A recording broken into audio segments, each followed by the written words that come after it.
लिंबू आहे तेवढे, तेल, हिंग, मोहरीची डाळ आणि कारळं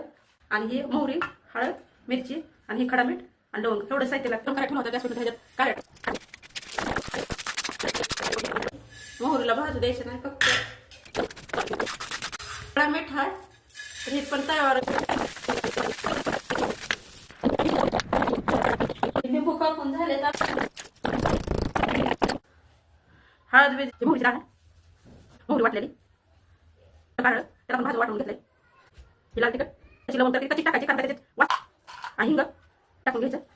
कारण मीठ पण जास्त पडत काही नाही, छान होतं हलवून घ्यायचं चांगलं. तर हे सगळे मिक्स झाले, हलवून घेतलंय आणि सुरुवातीलाच मी तेल गरम करायला ठेवलं होतं, तर तेल ओतून घ्यायचं. तेल आता थोडं पण ओतलं तर चालतंय, नंतर 2-3 दिवसांनी